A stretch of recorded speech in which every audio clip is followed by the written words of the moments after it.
Karibu sana kwenye channel hii, na leo nakuletea sala ambayo ina nguvu sana, ambayo imetoka na Zaburi ya pili, Zaburi ya kwanza. Zaburi ya kwanza nitakuwa natengeneza sala maalum zenye nguvu ya neno la Mungu kutoka kwenye kitabu cha Zaburi.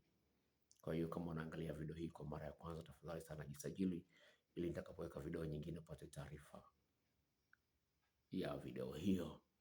Tafadhali sana, ningependa nikushauri na kutia moyo kwamba unapoanza kumwomba Mungu wakati wowote ule, labda kama mnaombea chakula sawa, lakini katika maombi yale ambayo unaona kwamba unataka kuingia ndani sana na kiroho, jitahidi kuanza kwa kuomba, kwa kuimba, Anza kwa kuimba, tafuta pambio yoyote, wimbo wote mfupi, imba urudie mara 2 mara 3, kwa sababu Biblia inasema kwamba Mungu anaketi kwenye sifa za watu wake. Kwa hiyo ili aketi kwenye sifa zako, akusikilize maombi yako, ni jambo la msingi sana. Uwe na tabia ya kuimba nyimbo kabla ya kusali. Hii ni sala ambayo unaweza ukaifuatilizia, na kama utahitaji, naweka namba zangu za simu pale chini, nitaweza kukutumia kwa maandishi. Baba Mungu mwenye enzi yote, na kutukuza kwa fadhili zako zinazodumu milele na milele. Wewe ni Mungu utendaye haki, na ahadi zako zote ni za kweli. Asante Baba, kwa kuwa umeahidi kwamba utawabariki wote wasioenenda katika shauri la wasio haki. Umeahidi kwamba utawabariki wote wasiosimama katika njia za wakosaji, na pia umeahidi kwamba utawabariki wote wasiokaa barazani pa wenye mizaha. Mungu wangu, sitaki nikose baraka yoyote ambayo umenipangia. Umesema kwamba siku zote wewe unaniwazia yaliyo mema tupu.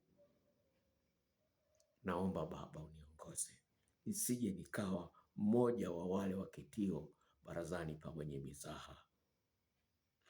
Nisiwe mmoja miongoni mwao wanaoenenda kufuata shauri la wasio haki. Nisiwe mmoja ya kati ya watu ambao wanafanya mambo ambayo hayakupendezi wewe. Niongoze Baba, niepuke kusimama katika njia za wasio haki, ili nikupendeze wewe kwa mawazo yangu, maneno yangu na hata matendo pia. Baba, nataka niwe kama mti uliopandwa kando kando ya vijito vya maji, uzaao matunda yake kwa majira yake. Mungu wangu, kweli nataka iwe hivyo kwangu, niweze kutafakari sheria yako usiku na mchana.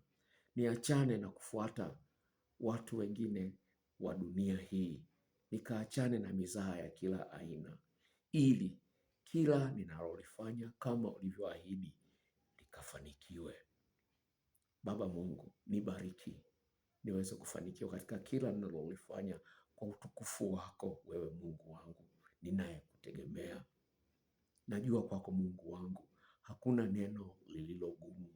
Naamini kwamba kwa hakika utanibariki, na kwamba fadhili zako ulizoniahidi zitanifuata siku zote za maisha yangu. Nami nitakaa nyumbani mwa Bwana, na fadhili zako hizo zitanifanya Baba niwe na sababu nyingi zaidi ya kutukuza wewe na kuwashuhudia watu wengine habari njema. Baba, ninasema asante kwa sababu hutadharau moyo uliopondeka. Nimejishusha mbele zako Mungu uliye hai, ukanibariki sawa sawa na ahadi zako, ili neno lako uliloliahidi likatimie. Asante Baba kwa sababu unaangalia ili kulitimiza neno lako. Ukalitimiza neno hili Baba kutoka Zaburi ya kwanza, ili na mimi nikaweza kustawi sawa sawa na mti uliopandwa katika vijito vya maji mengi. Baba, naomba haya yote katika jina la Yesu. Amen.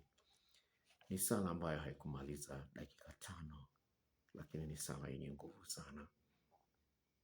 Watu wengi wanashindana kwamba nimeomba sana, naomba sana, lakini nakwambia kwa kadri unavyoendelea kuomba hizi sala fupi fupi, uwezo wako wa kumwomba Mungu utaongezeka, na sio hilo peke yake, bali utajikuta unafurahia sana kumwomba Mungu, kwa sababu utakuwa unaona matokeo ya sala zako. Mungu akubariki. Kama unaangalia video hii kwa mara ya kwanza kwenye channel hii, tafadhali sana subscribe ili nitakapoweka video nyingine upate taarifa mapema sana. Mungu akubariki.